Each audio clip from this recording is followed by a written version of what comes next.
Drew and Paul are heading to meet Duncan Watt, a car fanatic with a passion for powerful GTs. I served my apprenticeship doing auto gearboxes. We actually used to see quite a lot of Jensens, and I absolutely fell in love with them. I had my first Jensen at 19. It's a really lovely shaped car, and that big Chrysler V8 engine. Morning. Hello. Hello, mate. Hiya. How you doing, Drew? OK, you? Hello, Drew. Good to meet you, sir. Hiya, Paul. You OK? Good to meet you. Yes, sound, thank you. That's a bit special, isn't it? As we turn into Duncan's house, you can't really miss the Bentley Super Sports that he has on the driveway. It's bright orange. We are dealing here with a petrol head. I mean, look what he's driving. They're crazy motors. Anyway, we're here to see a Jensen. You are? In here? Yes, yes. Very much looking forward to seeing this. Good. I hope you are. I love this one. Oh, yes, there you go. Look at that front end. Oh, my gosh. Yes. Love it. First thoughts when I see the Jensen is, what a good-looking car. It's a Playboy's motor. It's somebody who's in your face, got tons of cash, and doesn't care.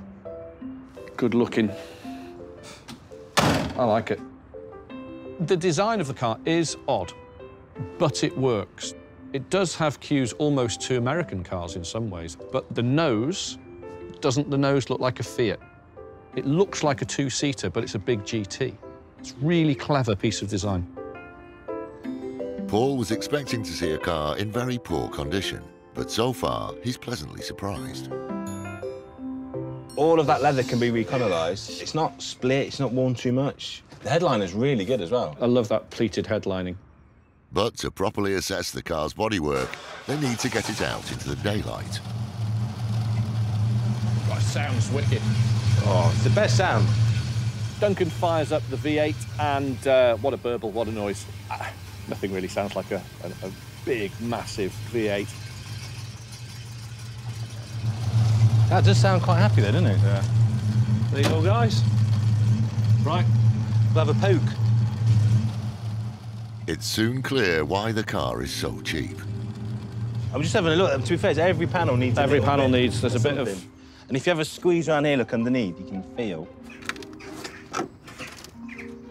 But under here, mate, it's a little bit rotten, to say the least. There are loads of specific places to look on a Jensen Interceptor for rust, and I'm pleased to say ours has all of them. But here, there's more rot than you'll ever see in your life. If you press with your thumbnail... Go on, stick your finger through it. No. Go on. Because I don't know if my tetanus shot's up to date. When you buy cars like this, over the years, a lot of them get doctored, fillered, painted over, and that hides a multitude of sins. So, but things like the sills, until we cut into those and see what's actually left, we don't know how much money we're going to have to spend. Paul may be starting to worry. That's had a bit of a repair, hasn't it? But Drew's trying to see past the problems. Great looking car, though. Really good looking. Yeah, if you lift the boot mat, you can see a few strips there of the original colour. That's it. There you go. Oh, that's nice. That's a cool colour. I prefer that, actually. Yeah. The original blue paintwork isn't the only secret that Jensen's hiding. It was a Jensen factory demonstrator, this car. Really? Yeah. Oh, wow. If you could get it back to that and you can prove the provenance of that, that's something else altogether, isn't it? Yeah, yeah. Provenance on anything really helps. Adds value, makes the sale easier. If we can find out whether this car was the press car, it will add a layer of history. And if we can find photographs of this car, that will really help. If this was a demonstrator, Yeah. and we can find pictures of it at a motor show or something like that. Yes. Yeah. It goes exactly right down to the tyres, the valve caps. Everything. Back to how it should be. It will be easier said than done, though. Jensens were handmade using traditional coach building techniques. So restoring one requires extremely rare specialist skills and very deep pockets. We've just got to be super realistic in terms of bodywork, though, because we need to replace nearly every panel on this car. I think there's 25 grand to put into this, you know, just so you know. Yeah, yeah. So it'd be 50,000 into it. Yeah. And a real good one's fetching 70 to 80,000. This is uncharted waters for us, taking on a restoration like this where the potential costs are so high and the risks are potentially so big. It could go really wrong. Can I have a drive?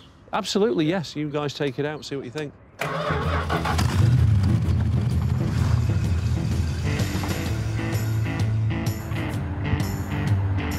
Would you like the high horn or the low horn? Ooh. Do you want to try them both? I'll always want the high horn. Try that one. Or...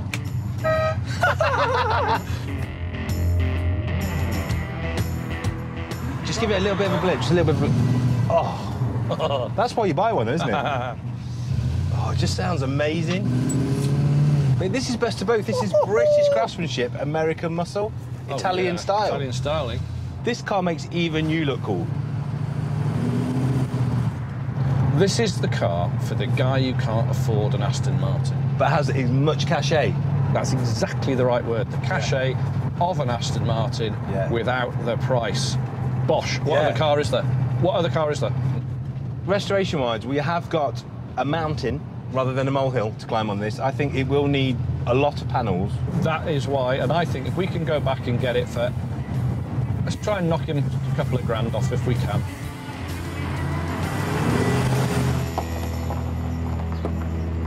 Hello. Hello, guys. How do you get on? It's all right, isn't it? Yeah. I like it. You like it? Oh, yeah, you can't not like it's charming to drive. They are, aren't they? Yeah. So, you're asking, what, 24? I'd be very happy at 20. Drew, I couldn't let you have it for 20. No.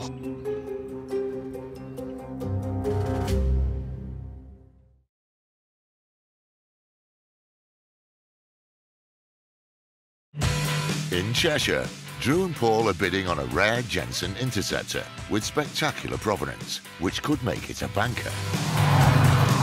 It was a Jensen factory demonstrator, this car. Really? Yeah. But it's a big risk.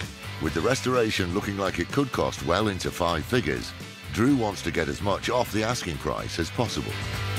You're asking, what, 24? I'd be Yes. very happy at 20. Drew, I couldn't let you have it for 20. No. It's got some good areas to it for sure, but I admit it wants a lot of bodywork. If we can say, I'll tell you what, 22 and a half and we're done. We can do that. Marvellous. Absolutely. Thank Thank you very much. Legend. Smashing. Thank you, Thank Paul. you, mate. Been a pleasure, it really has. Very happy with the deal. If you're going to restore one of these things and spend all that time and effort, that's the one to do it to. That is somebody's dream car. Until we start stripping all that bodywork back, we don't really know. There's still a bit of finger crossing to do, I think.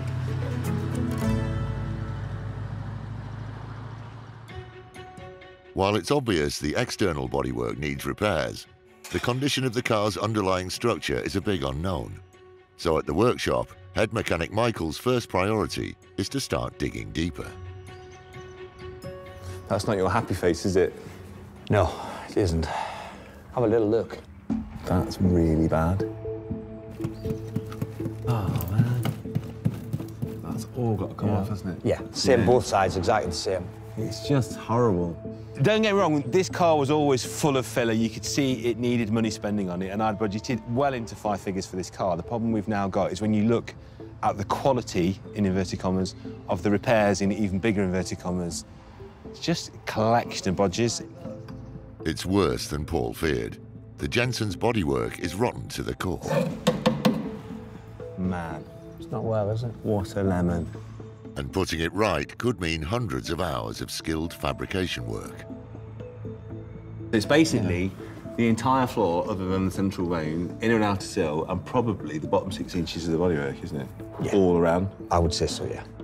The big problem with the Interceptor is it's a very specialist construction. Unlike other cars, which are just simple pressings, either robot welded together, this is made of a succession of very small, individually formed panels which have to be put together. And the problem that leaves me with is the cost of that restoration probably exceeds the value of the car. This is a monster job, isn't it? Massive job.